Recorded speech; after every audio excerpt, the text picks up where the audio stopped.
नमस्कार, मी डॉक्टर मच्छिंद्र बांगर महाराष्ट्रातील आणि देशातील हवामान परिस्थिती संदर्भात ताजा अंदाज देणार आहे.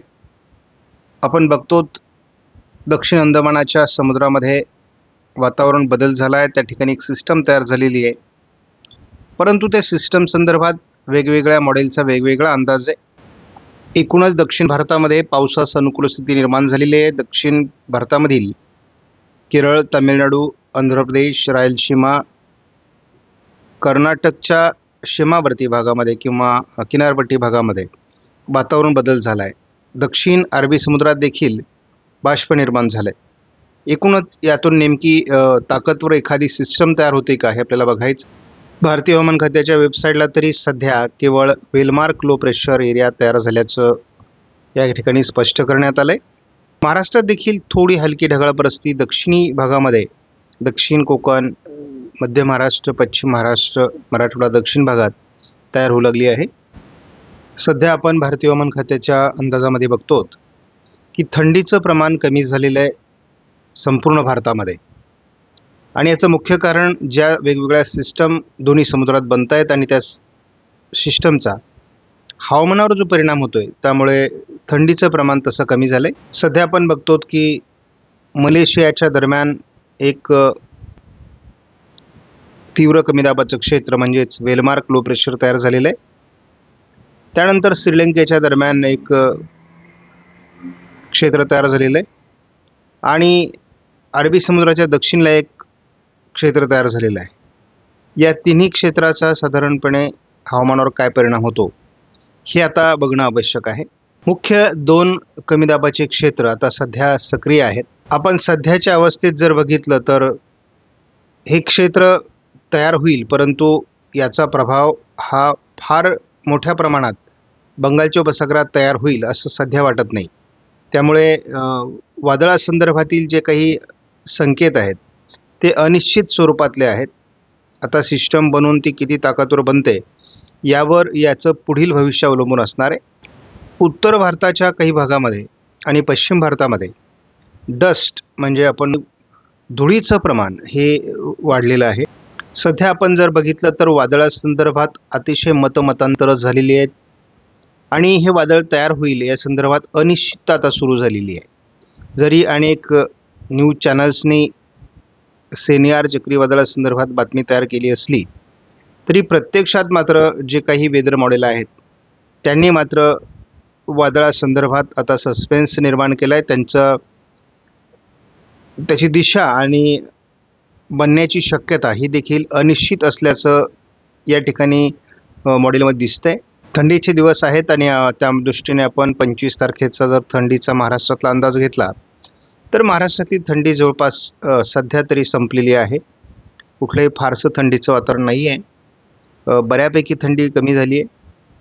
26ला देखील थंडी कमीच असणार आहे. 27लाही थंडी कमी असणार आहे. 28ला थोडं विदर्भाच्या दिशेने थंडीचं वातावरण बनू शकतं. थंडीच्या प्रमाणात थोडी 29ला वाढ होऊ शकते. 30लाही थोडीच वाढ आहे, परंतु अपेक्षित थंडीची लाट डिसेंबरच्या सुरुवातीलाही तयार होत नाही आहे. परंतु सरासरी थंडीचं प्रमाण वाढेल असं दिसतंय. मात्र एकूण थंडीचं प्रमाण हे पहिले 4 दिवस डिसेंबरच्या कमी राहतं. याचा अर्थ हवामानात काहीतरी बदल अपेक्षित आहेत. आज 25 तारखेला थोडं सिंधुदुर्गच्या दक्षिणी भागात ढगाळ वातावरण किंवा हलका शिडकावा होऊ शकतो असा एक अंदाज GFSने दिलेला आहे. मात्र पुढे 26, 27, 28, 29 या कालावधीमध्ये महाराष्ट्रात किंवा दक्षिण भारतात देखील फारसं पावसाळी वातावरण दाखवलेलं नाही. मात्र दोन्ही समुद्रात वादळी सिस्टम असणार आहेत. या जरी पुढे सरकत असल्या तरी त्याचा विशेष प्रभाव कुठल्याही भारतीय भागावर पडताना दिसत नाही.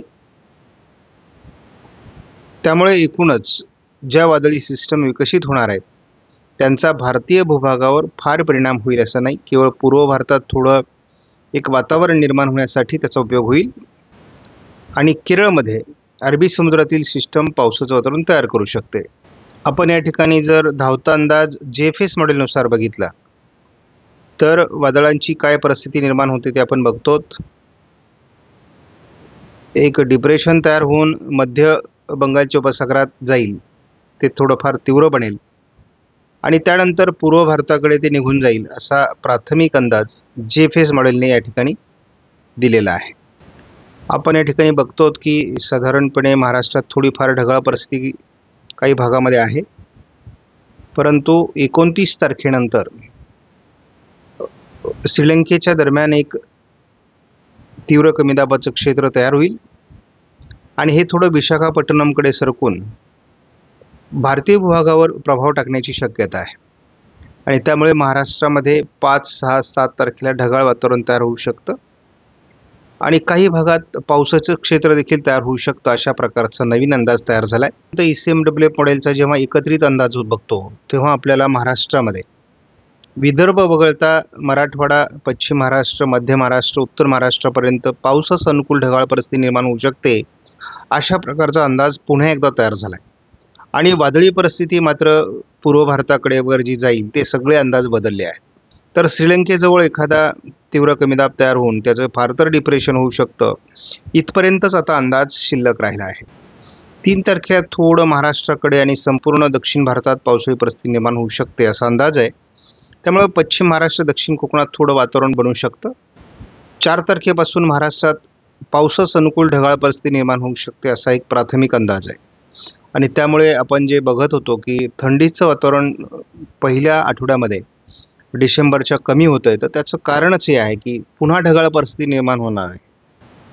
5 तारखेला बघतो आपण महाराष्ट्राच्या पश्चिम महाराष्ट्र, मध्य महाराष्ट्र, मराठवाडा पावसाचा अंदाज आता व्यक्त होऊ लागला आहे. 6 तारखेला थोडं उत्तर महाराष्ट्र, मध्य महाराष्ट्र पावसास अनुकूल ढग असू शकतात. 7 तारखेला याचा थोडा प्रभाव राहील. 8 तारखेपासून मात्र हा प्रभाव कमी होण्याची शक्यता आहे. 9 तारखेला देखील फारसं पावसाळी वातावरण नाही आहे, परंतु दोन्ही समुद्रांमध्ये पावसास अनुकूल ढग हे निर्माण होत आहेत. याचं मुख्य कारण आहे की अजून ईशान्य मान्सूनचं वातावरण आहे. शिवाय या कालावधीमध्ये लानिना कंडिशन्सकडे आपण झुकत असल्यामुळे एकूणच वातावरण बदलतं आहे आणि थोडं पोषक स्थिती वादळांसाठी किंवा कमी दाबांसाठी अजून दोन्ही समुद्रात राहणार आहे आणि पर्यायाने असे हलके कमी दाब निर्माण होऊ शकतात. आता वादळांची शक्यता थोडी कमी होत जाईल, परंतु साधारणपणे कमी दाबांपर्यंत सिस्टम जाऊ शकतात असा मात्र अंदाज राहणार आहे. आपण बघतो की साधारण श्रीलंकेच्या दरम्यान एक कमी दाबाचं क्षेत्र विकसित होत आहे 28-29च्या दरम्यान आणि ते विशेष म्हणजे विशाखापट्टणमकडे सरकतं आहे. आणि जेव्हा एखादं कमी दाबाचं क्षेत्र अरबी समुद्रात तयार होतं आणि ते विशाखापट्टणम विजयवाडाच्या दरम्यान सक्रिय असतं, तेव्हा त्याचा महाराष्ट्रावर नक्की परिणाम होतो, असा आपला खूप वर्षाचा अनुभव आहे. त्यामुळे महाराष्ट्रामध्ये पहिल्या आठवड्यात पावसाळी परिस्थिती निर्माण होऊ शकते डिसेंबरच्या, असं एक वातावरण बनू लागलं आहे. तर आपण त्यावर लक्ष देऊन आहोत. आपणास व्हिडिओमधील माहिती महत्त्वपूर्ण वाटल्यास लाईक करा, शेअर करा, चॅनलला सबस्क्राईब करा. धन्यवाद. जय हिंद, जय महाराष्ट्र, जय बळीराजा.